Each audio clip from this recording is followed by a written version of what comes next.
Go hard, or go home. Go home. Go hard, or go home. Go hard, or go home. Go home. Go hard, or go home. Touchdown like the end zone. When the circle turn to my home, can't get me out of my zone. Go hard, or go home. Go hard, or go home. Yeah, these championship rings on my hands now. In my head, I'm top 10, yeah, that's hands down. You a squad, now you're looking man down. Funny how foes turn to friends now. Drive a race car like a Atari now. Call filling up, I need product again. Treat the business like a playground, might slide on you. Do me wrong, might found you. Do a backflip, cause I'm mad rich. I'm the definition of what that is. Go hard, or go home. Go home. Go hard, or go home.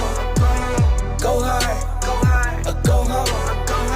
Go hard, or go home. Touchdown like the end zone. When the circle turn to my home, can't get me out of my zone. Go hard, or go home. Go hard, or go home. I'm a warrior, I go back to back, then go back to back. If I top the top, then a double back, and I'm topping that. Yeah, I beat my own records. Yeah, I gotta get money fetish. Same team, I don't set trip. Never dull, this electric. Went and put the Ricks on my toes. Me and bro, that's the give and go. Stay 100, end zone, end zone. Keep them coming. I know. I won't flood my wrist, no, I'm not dumb like that. No. I just wanna give my mama 100 racks. Go hard, or go home. Go hard, or go home. Go hard, or go home. Go hard, or go home. Touchdown like the end zone. When the circle turn to my home, can't get me out of my zone. Go hard, or go home.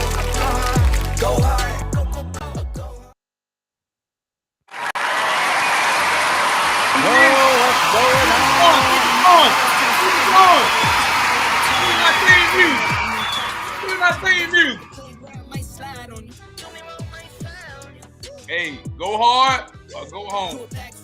That's right, baby. That's the bottom line, baby, because we're on the bottom line, episode 11.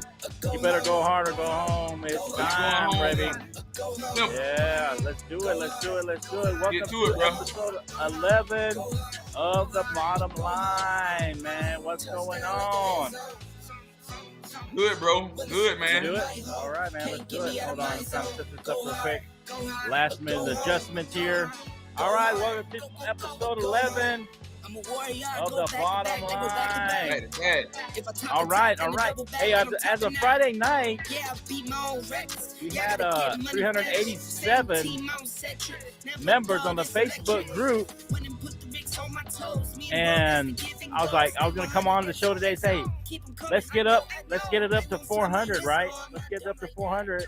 I just checked today, 427 on the Facebook group. What I'm talking about, 427 members.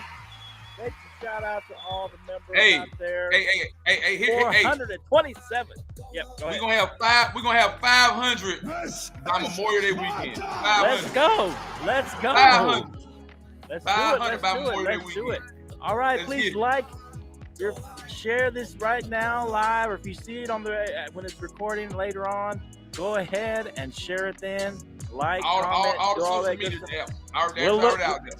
Even after it's live, we'll come back. We'll comment later on. If you comment, after just seeing the recording or whatever, come back. We'll check it out. All right. Welcome to the show. It's time, baby. All right. Like I said, so we had the first weekend of the USFL Saturday, Sunday USFL. Check it out. We'll talk a little bit about the games. Interesting. They said they're gonna have 58 cameras and 2 drones. Daryl Moose Johnson is the executive VP of player operations. I mean, got a lot of NFL involvement. So let's look at this video talking about cameras. Let's check out this video. I put it on the Facebook group, and I'm gonna share it here. We'll look at it and we'll talk about it in a minute. But here's a video of one of the drone cameras, and then we'll start talking about USFL. But check this video. Drone cam during USFL games is next level.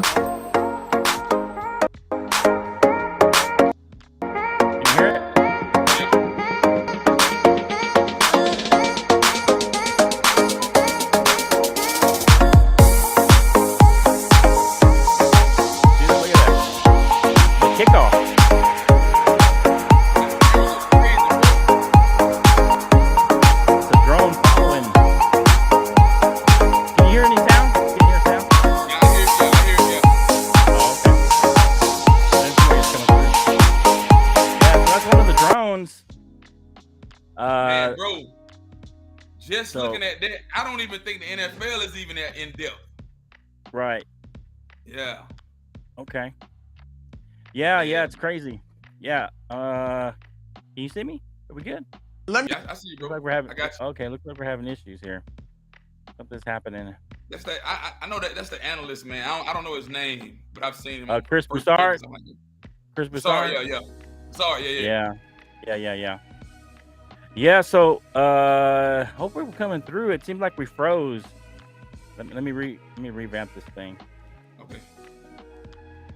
All right, so welcome to the show. If you can still hear me. Oh my.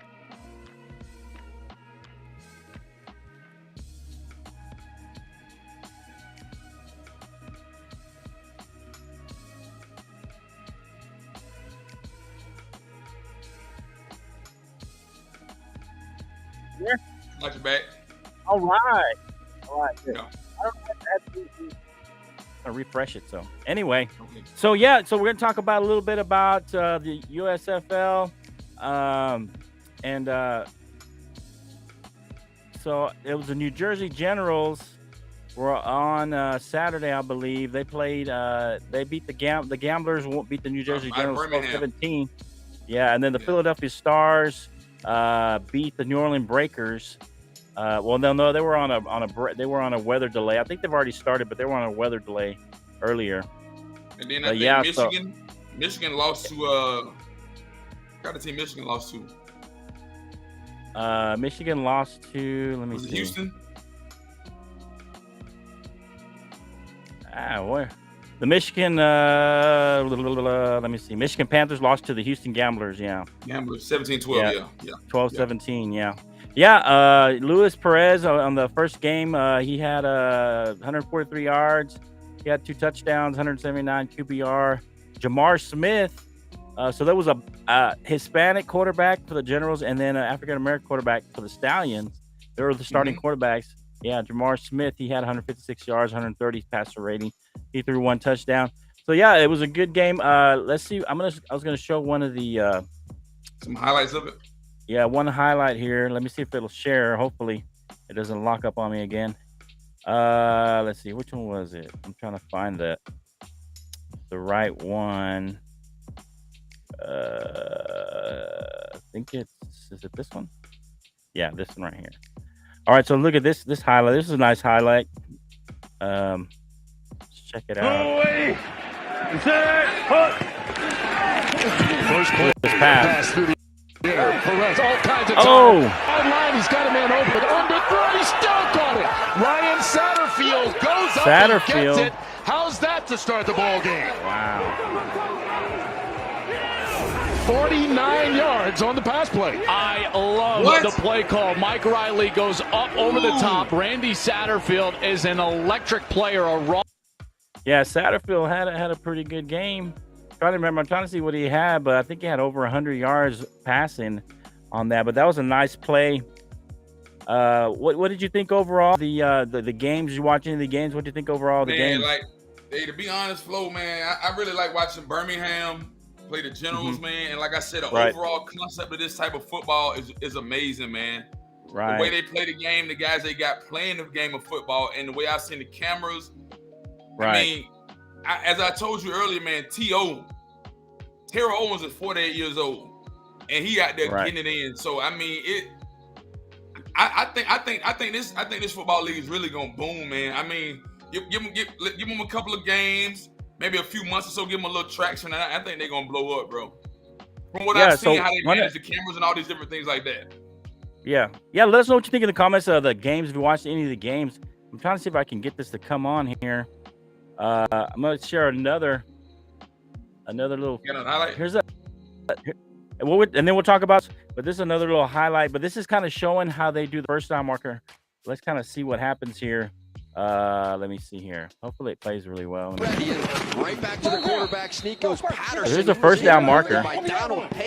This is how they do the first downs, Canteen. What do you mean knees down?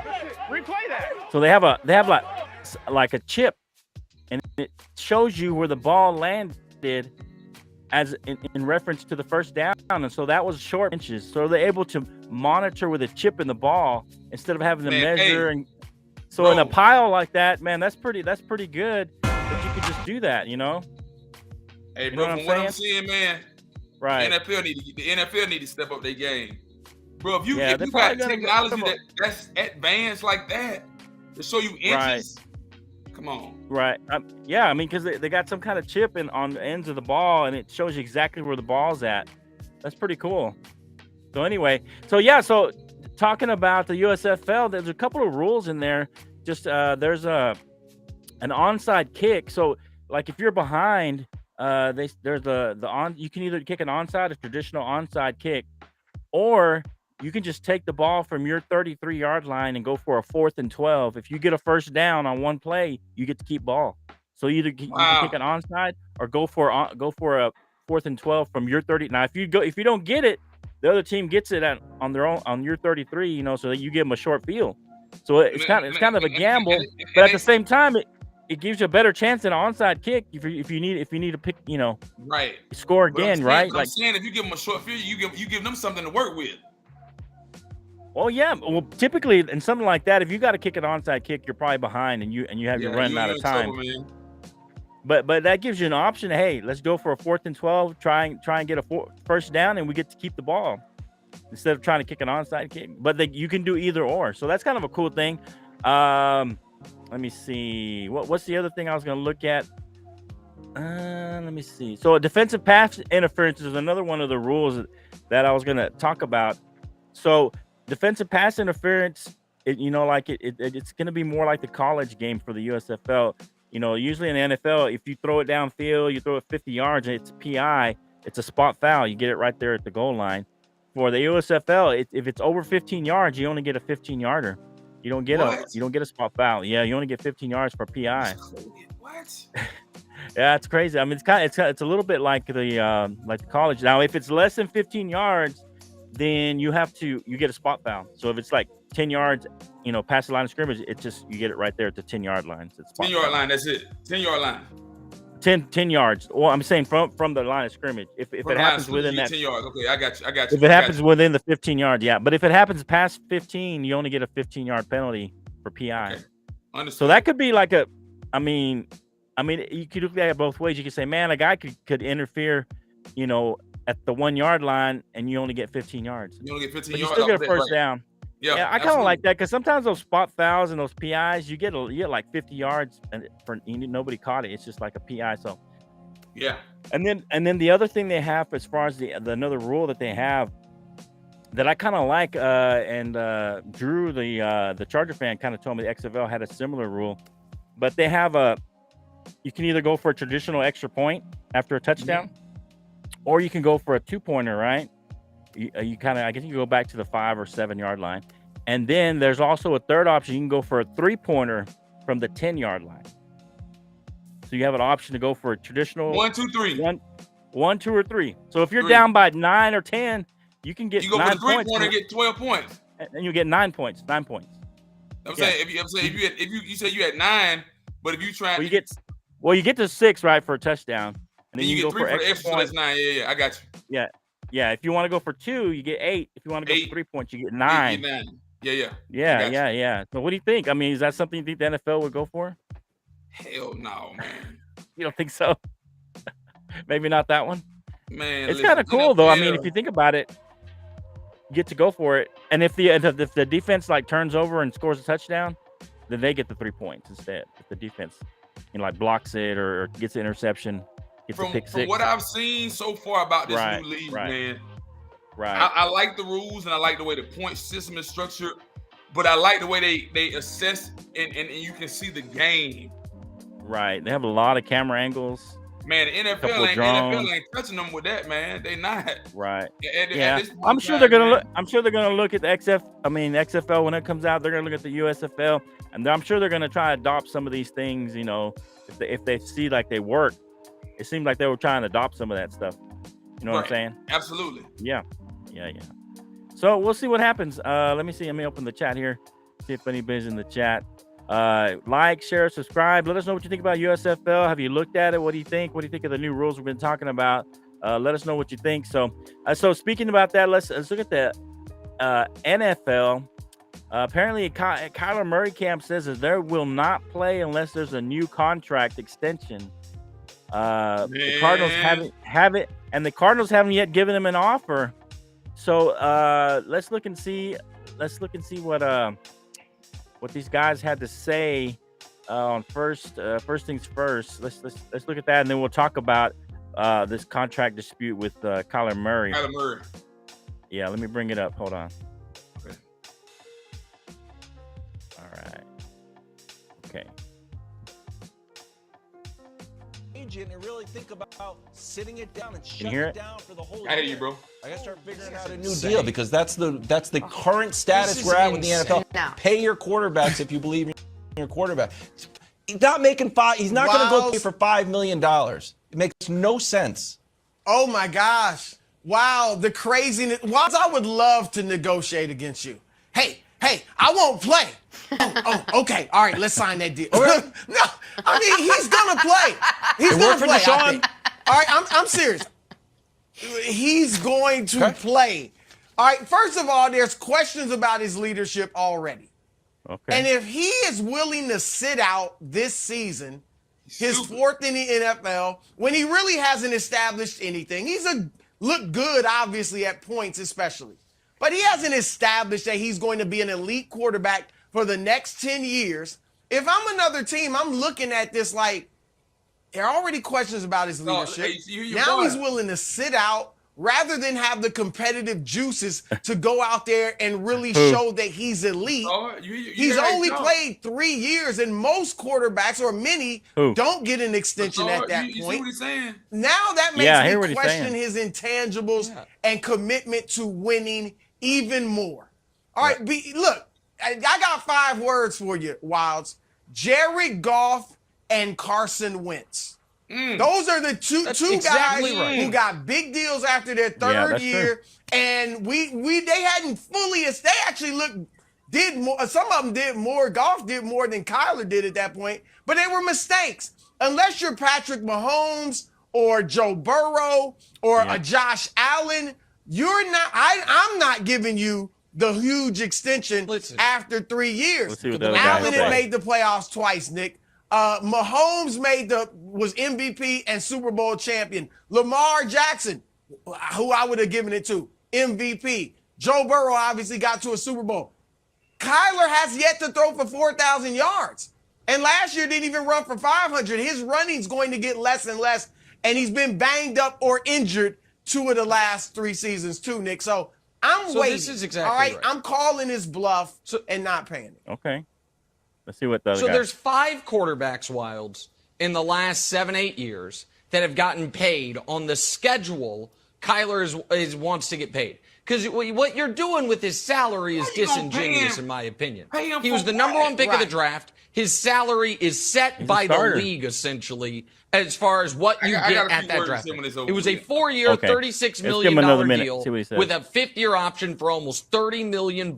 So he's making $9 million a year. There are 5 quarterbacks in the last handful of years that have gotten paid after year 3. Mahomes, who was a no-doubter. Deshaun, who on the field and up to that point in his career was a no-doubter. Josh Allen, who, as Broussard mentioned, had done more. And while I didn't think he was a no-doubter, I was wrong. And he's a foot taller than Kyler, so you don't worry about the injury stuff. And then Goff and Wentz, who were not no-doubters, and they ended up being big mistakes. The idea that so Lamar was making not $9 million a year under his deal. It was 32nd pick of the draft. Had a 4-year, $9 million deal total, making a little more than $2 million a year. Had accomplished more than Kyler, and the Ravens didn't pay him, maybe because his own team screwed it up, meaning his management, or because he wasn't a no-doubter in their mind. The idea that Kyler has any leverage here. You actually think that Kyler Murray's career is going to go in a positive direction if he sits out a year of football before he has a playoff victory? You think that if you were advising him, I understand bluffing it, but if you were advising him, you would actually tell him, I think it will be a good idea for you to sit out the season rather than either accept whatever offer they have or play it out and then get $30 million guaranteed next year. At a minimum, $30 million guaranteed if they don't give you a contract extension next year. I think it'd be terrible advice. Yeah. I think these are the dominoes from Deshaun Watson's contract. He sat out, had one of the worst offseason headlines in NFL history, and then walked into a 5-year, $230 million deal.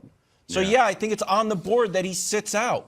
And I know we talk about from the management side, the Jared Goff deal. You know what the poster child for a bad deal is the Jared Goff deal. Well, what did that yield? Jared Goff went to the Super Bowl, and then they got off the deal, and then won the Super Bowl. Okay. All right, man. So what do you think here? So he's owed basically, let me turn the music back on. So Kyler's owed is 5.5 on this current contract through 2023. So what he's saying is he wants an extension before the season starts, or he's threatening to sit out. The Cardinals have yet to even give him an offer. So is Kyler really going to sit out? Is that a good idea? Is it wrong for the Cardinals to not have given him at least an offer yet? What do you think? Right, man. So here's what I think. I think Kyler Murray, he's in the top 10 of NFL quarterbacks on the lower end. Okay. He ain't 1 through 5. He probably I'll give him 9, 10. That's what I rate him, as a 9 or 10. But at this point in time, I mean, what has he done? What has he done for the organization? I mean, they made the playoffs. But besides, every year they've gotten better. Like the year before, they almost made the playoffs, and then this year, they did make the playoffs. So but they got knocked out, man. So my thing is this, man. Yeah, I think Kyler Murray should play one more good year, right? Bring some to the fight, and then I think that the organization. Well, this will be a make it or break it year for him then, because that's what I'm saying, and that's why I say the organization should compensate him on the back end. So he should just bet on himself and bet on yourself, bring what you got to the table, and let the organization pay you later. You already solid, bro. I mean, why would you want a big deal? But he's on his last year. What if he gets hurt? Just look at Baker Mayfield. No, he got hurt, had a bad year, tried to come back and play hurt, and now nobody wants him. Maybe he's looking at that. He's looking at Baker Mayfield. Baker Mayfield is going to Seattle, man. Baker Mayfield is going to Seattle. But I'm saying, he's out with the Browns. Baker Mayfield is going to Seattle, but for a guy like but maybe that's what Kyler's thinking. Hey, if I go out there and get hurt this year, I have a bad year, and then I'm going to have a bad contract. Here's what I would say, Flo. Here's what I would say. I think they should maybe restructure his contract. Restructure it. Don't give him a big bone. Give him a little something to tide him over. If he can't really restructure it because he's only got 1 year left. It's his last year. You got to either extend him or just let him play it out.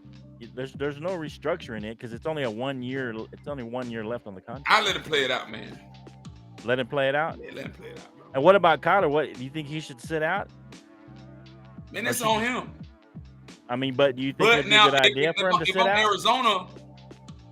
Arizona, if you're a small organization, you better draft a quarterback in the draft. You better get your quarterback. Right. You better get your quarterback. Right. To have you something to bank on, to have you something in the hole. Right. Because if this guy sit out. Yeah. If he sit out, I mean, but look at Deshaun Watson. He sat out. He got a big contract. $230 million, 5 years. Yeah.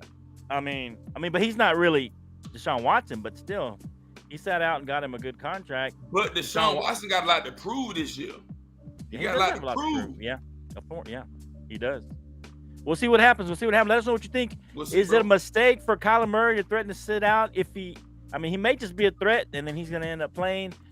Should he go ahead and fall through his threat? Should the Cardinals give him at least an offer, or should the Cardinals just say, hey, we want you to play it out? I don't know. Let us know what you think in the comments. What do you think? Should Kyler Murray sit out, or should the Cardinals give him an extension? Let us know what you think. All right. So the next topic, so the NFL draft is right around the corner. We're going to talk a lot more NFL draft as we come into the end of the year. The draft is at the end of this month, the last weekend of April, going into May, which will be our 1 year anniversary. 1 year anniversary for the show. 427 members. Appreciate all you guys out there. So going into the draft, we kind of look early. Who's kind of your 1, 2, 3, 4 picks going into the draft? Let me see if I can bring up the screen. I think it's this one right here. All right, so 1, 2, 3 going into the draft. That's 4 teams. Here's your top guys. There's your top 10 guys, really, right there. I mean, it's kind of hard to see, but I'm going to move up because kind of your top 5 to 8 guys. That's kind of going to be who's going to go in the top. So you got, let me see. Oh, hang on. I'm trying to get it. Let me get a little bigger here. All right. So you got Aiden Hutchinson there. You got Kayvon Thibodeau, Evan Neal. Thibodeau's a defensive end. Those are 2 defensive ends. You got Evan Neal from Alabama, offensive tackle. Kyler Hamilton is kind of your 4th prospect. This is one of them, but they're pretty close. These are kind of how everybody's rated one in this general order. He's a free safety out of Notre Dame. Ahmad Gardner is a cornerback out of Cincinnati. You got Darius Stingley Jr. I think he was injured. LSU cornerback. He's coming in. Ikem Ekwonu. I don't know if I said that right. He's an offensive guard out of NC State. Charles Cross out of Mississippi State. Garrett Wilson out of Ohio State. And then George Karlaftis. I don't know if I said that right. Out of Purdue. A defensive end out of Purdue. So kind of your top 6 guys, those are going to be your guys that'll probably go 1, 2, 3, 4, somewhere in that order. You might throw in a quarterback in there. What's kind of your 1, 2, 3 order? You got basically got the Jaguars picking first, the Lions, Jaguars, Detroit, Houston, and the Jets. And the Jets. Let me see if I can I'll see if I can share this screen. Okay. It's got the order of the draft picks. Should be Jacksonville, Detroit, Houston, and the Jets, the top 4. Right. I pulled the so top 4. We got Jacksonville, Lions, Detroit, the Texans, Jets picking first. Jets, yeah. So what do you think? Man, who should they pick? 1, 2, 3, 4. What's your idea? So I didn't really rank these guys in like an order or anything like that, man. But I know Hutchinson out of Michigan, he's gonna be He's gonna be a top 4. Right. You got a kid out of Georgia, Trayvon Walker. He's gonna be in the top 4. Evan Neal, top 4. So Evan Neal, Adrian Hutchinson, Trayvon Walker, and you had this other kid from NC State. I can't pronounce the guy's name, but he's from NC State. Those are my top 4. Right. Hutchinson, Evan Neal. So based on need for the Jaguars, who should they pick first? Who do you see them picking first? Man. Yeah. So it's hard, man. It's hard. Jacksonville has a plethora of problems, bro. You would think they would need some offensive linemen. Offensive linemen. Maybe some defensive linemen. They don't need a quarterback. You need somebody to block. Here's another thing, though. Here's another thing. Should they trade out of that first pick if somebody wants a quarterback? Now, this isn't a great quarterback class coming through. A lot of people consider this quarterback class. Most of these guys are second, third rounders in a normal draft year where there's a lot of good quality quarterbacks. So, I mean, to be honest, I think they should take Evan Neal out of Alabama, the offensive tackle. I think they should take him number one. To me, I think possibly the Lions might take Malik Willis number 2 at quarterback. They might pick him number 2. I don't know. Say out crazy. They've had him over. They've interviewed Malik Wilson. You know, even though the Lions, they have.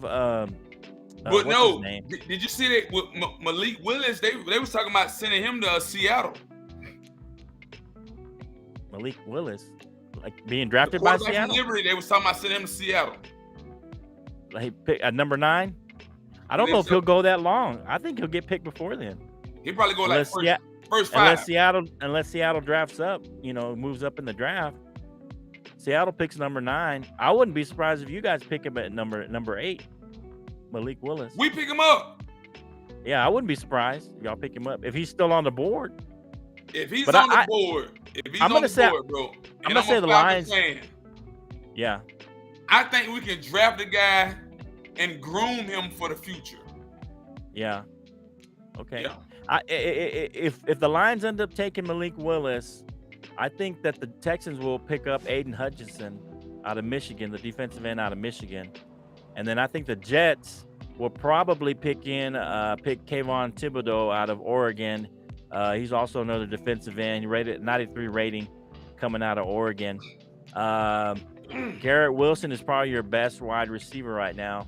You know, according to some of the prospects, I think he might be the first one off the board as far as wide receivers. Either going to be him or Drake London. I don't want to cut you off. Right. Who do you think is going to be the first player to go? First player to go? Like I said, I think it's going to be. I think it's going to be. No, I think it's going to be the guy from Alabama, Evan Neal. Evan Neal, the offensive. If I was the Jaguars, I mean, you can't go wrong with offensive line for your young quarterback. Right. You can't go wrong there. Get you another offensive. He's a top offensive lineman. He'd go number 1, 2, 3 somewhere in there anyway. Even if there was a quarterback, you know, that was worth going number 1, he would go in the top 3 or 4 no matter what. As an offensive lineman, he's the best offensive lineman out there. If you're talking about offensive line players, let's look at the offensive line here real quick. I'll share the screen again. So as far as offensive line, you got Evan Neal. He's quite a bit better than the next offensive lineman coming out of Michigan State, Charles Cross. Then you got Ikem Ekwonu, an offensive guard. He's a 90. There's a big drop off from 5 points in this kind of rating is quite a bit. And then everybody else is a 90, basically in your top 7 or 8 guys as far as offensive linemen. So I think Evan Neal is going to be a perennial Pro Bowler. I think you take him no matter what. If you're the Jaguars. That's my opinion. I think the Jaguars should go with the guy you just said. I think that's a wise decision in my mind. Yeah. Right. Yeah. Let us know what you think. Who do you think should be 1, 2, 3? Who should pick number 1? Who should the Jaguars pick? Who should Detroit pick? You know, you got Jaguars, Lions, Texans, and Jets picking in that order. What players do they need? We know that the top 4 don't really need a quarterback. The Lions they got Jared Goff, but I don't think they're happy with him necessarily. So they could pick up a quarterback. I don't think they will. I'm just predicting they might get Malik Willis. I know they've had talks with him, so we'll see what happens. Let us know what you think as far as who's going to be picked at 1, 2, 3, 4. What's your opinion? Let us know what you think. All right, let's go. NBA time. NBA, boy.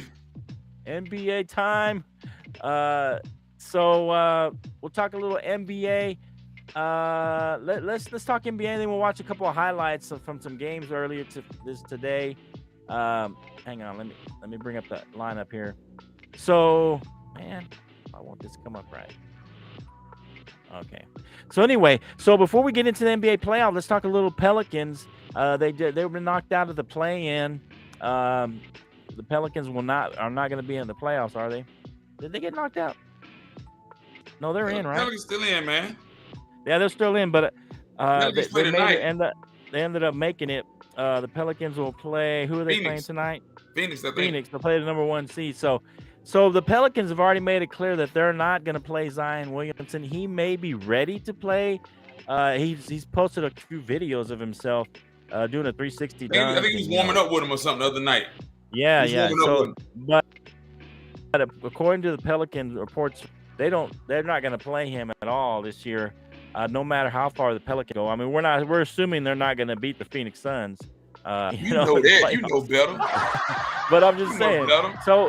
So Zion Williamson has missed 62% of his games in the past 3 seasons. 62%. So the question is, should the Pelicans move off of Zion Williamson, or should they continue to try and build around him? They've already said they're not going to play him. Are they saving him next year to make sure he's healthy for the next year, or are they saving him, say, hey, we might want to trade him and maybe move off of Zion Williamson? What do you think? Should they move off of him? Should they continue to build around Zion? Man, come on, be honest. Come on. I'm just saying. What do you think? 62% of your games, what I'm saving you for? I don't know. You need to get rid of him. Well, I mean, because you don't want him to play, and then he gets hurt, and then he's got no trade value next year. Man, the Pelicans need to get rid of the guy. Don't let him play and get rid of him. Move on. Shots fired!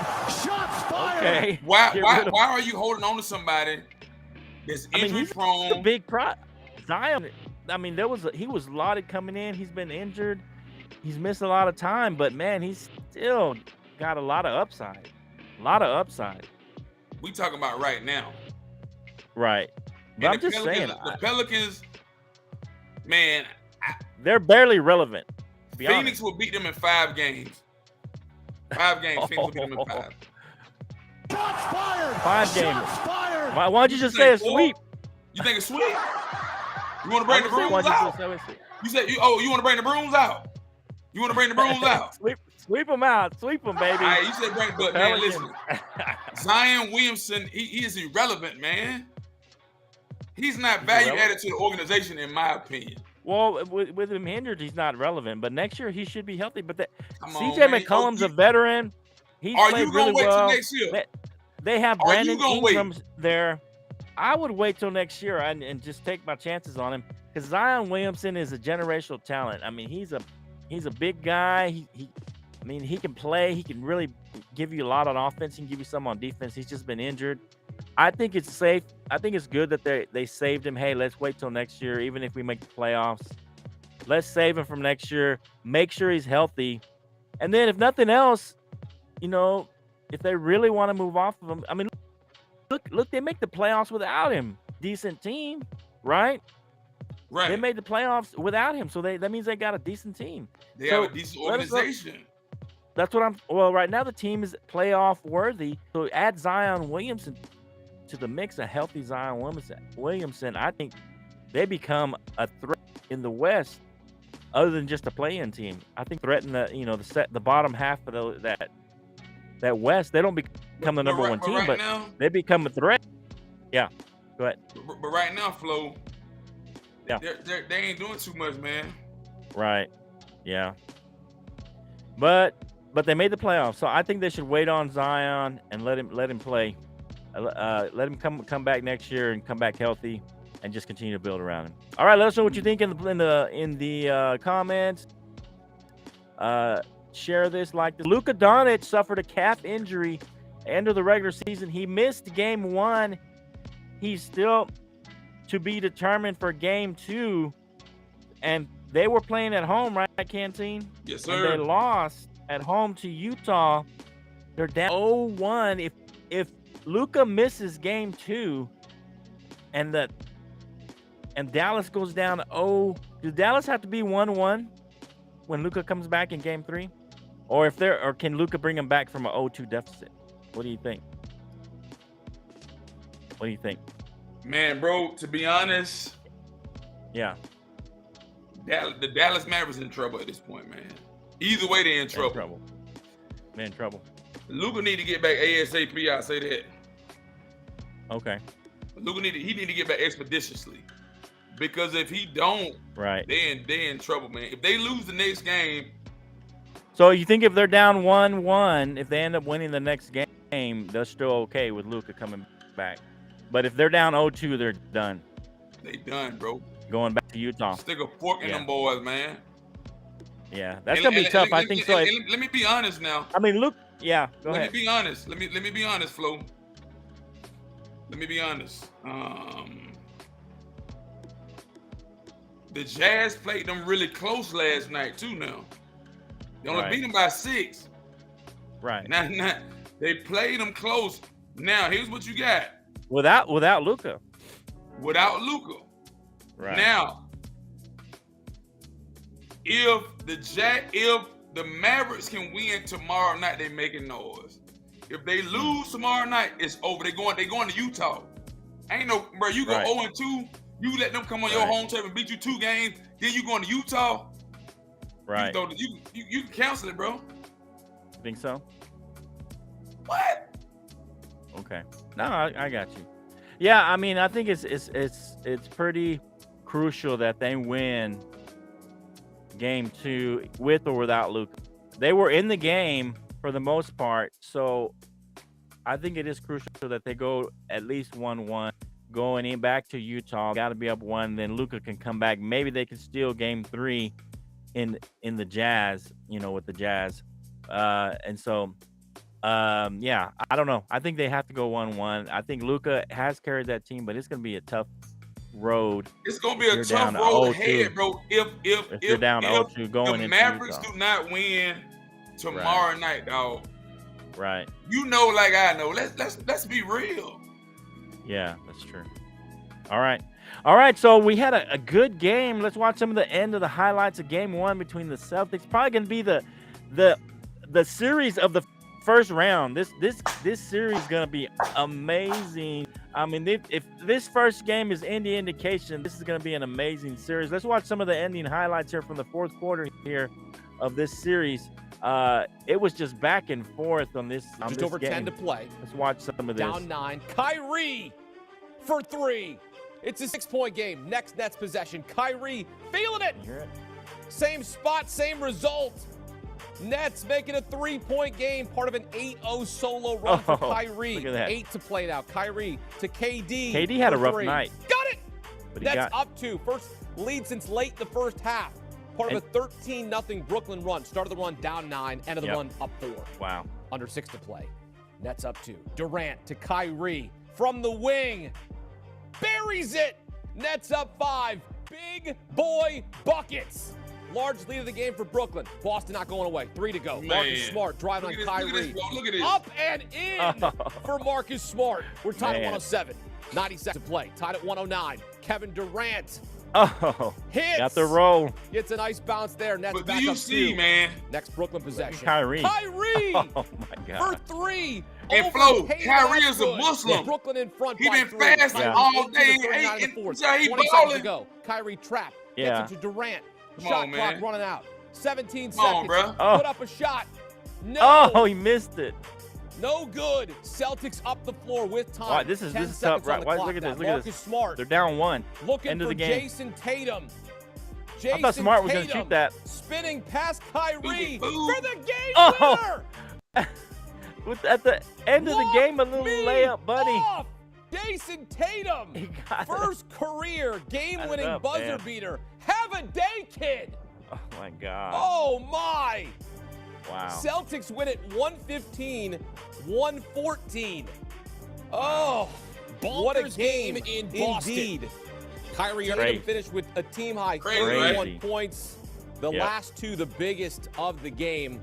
One of 4 Celtic starters to Look score at Durant had 23 plus points. So here's the thing. as they- Let's look at this. So look, here's the thing about this game. So you look It at was Kyrie, close. 39. In 39 points. Boston. Right.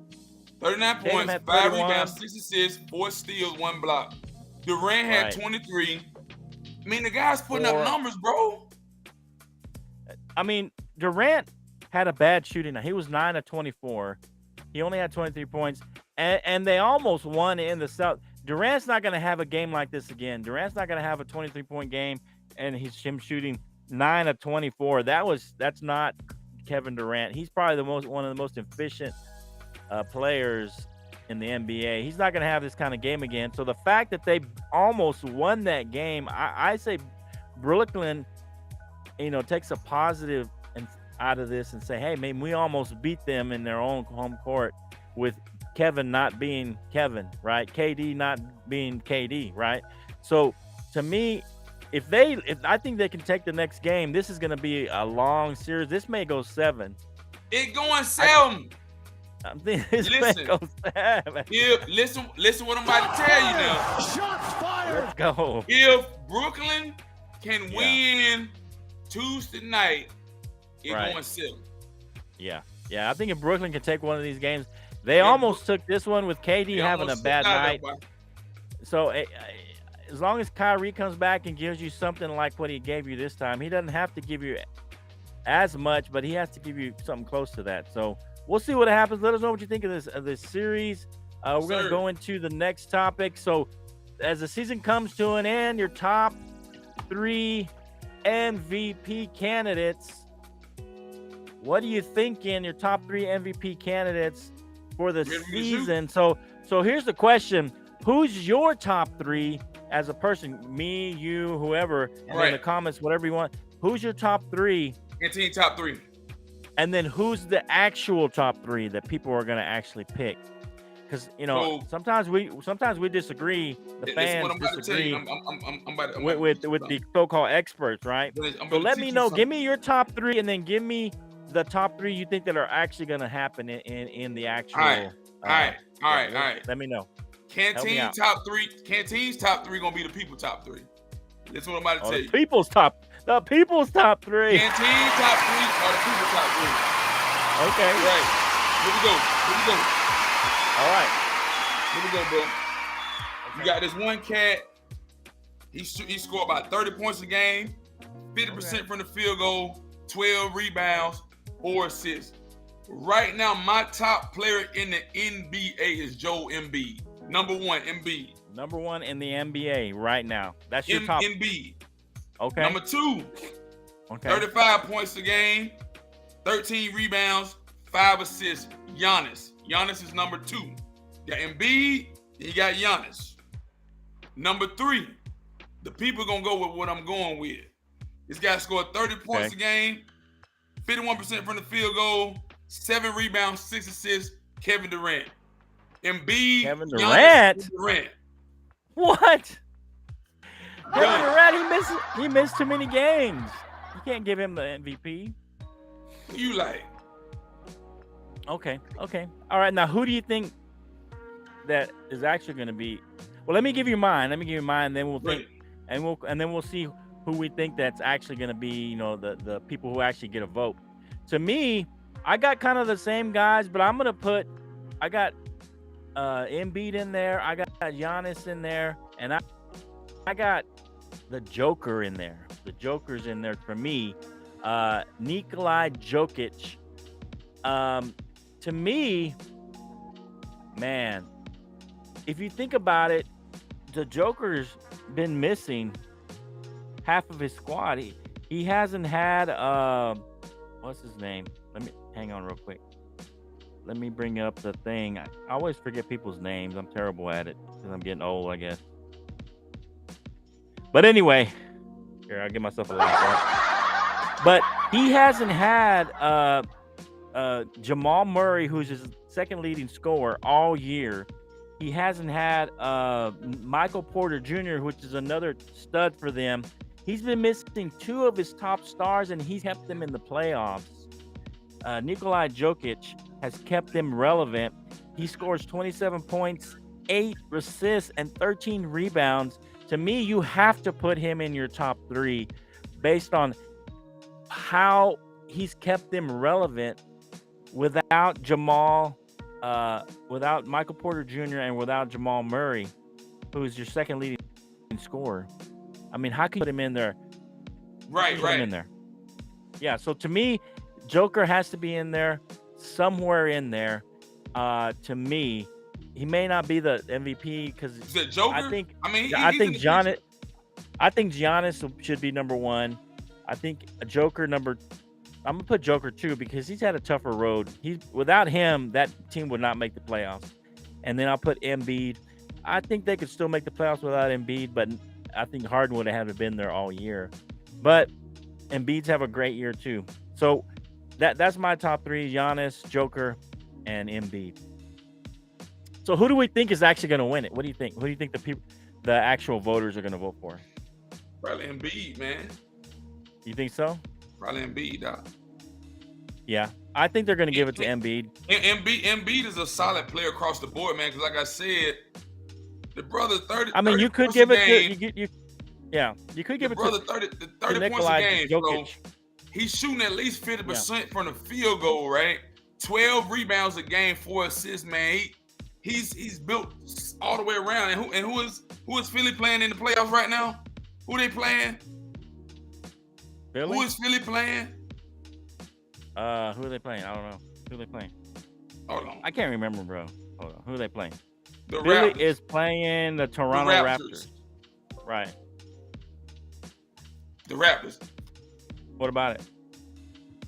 They're playing the Raptors. Hold on. You keep talking, man. Let me grab my plug for my computer. Hold on. Oh, okay. Don't let the computer. Yeah, so I don't know. That's my top three. I think that the Nikola Jokic should be probably number 2. I think they're gonna pick Embiid. I think Embiid didn't have Harden for most of the year. He had to deal with Ben Simmons part of the year, not playing, that drama. He's not gonna play and all that. And then you bring in Harden as far as towards the end of the year. I think that's pretty tough also for him. So I think that there's been a lot of sympathy for Embiid, and he's played well. He stayed relatively healthy. He's had some injury problems in the past, but he's been able to stay relatively healthy. So Embiid probably will end up getting this year's MVP. Embiid is the best pick to me. I think Devin Booker should be in there too, in the mix of the top 3, because he played really well and kept them at the number 1 spot without Chris Paul for a lot of the year.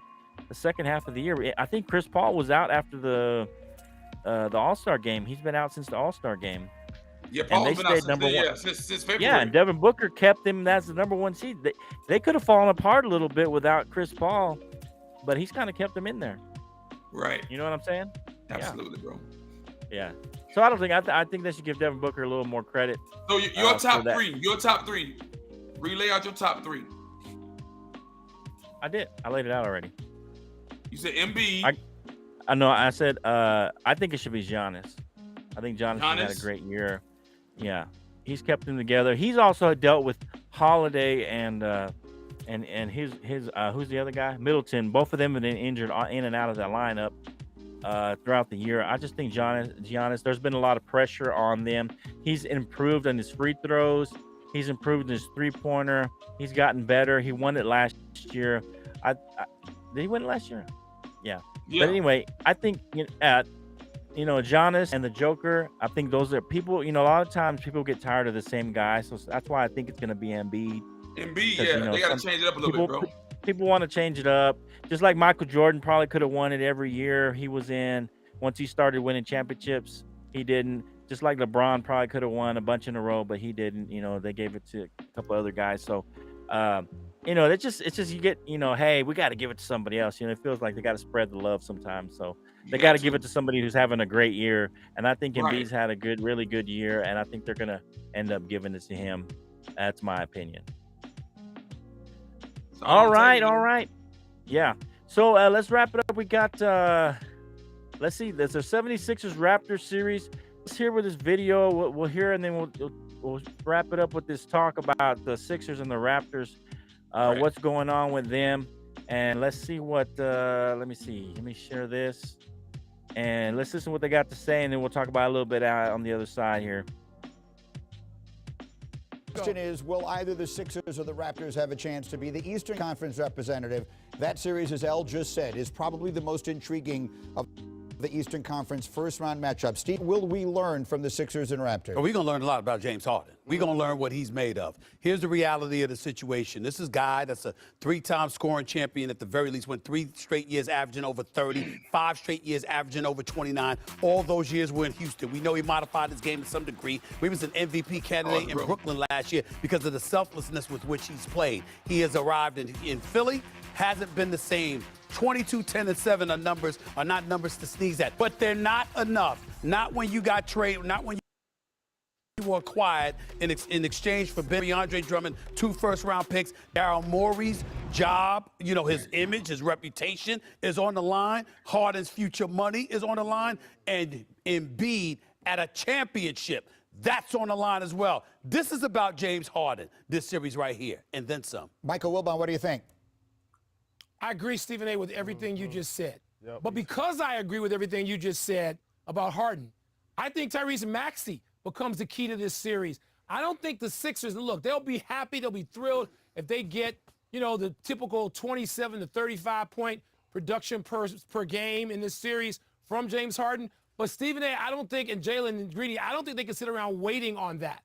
Even though that's what we've become for James Harden, particularly early in the series. Goodness knows he's had his problems in games 5, 6, and 7. 1 and 7 in his team's last 8 elimination games.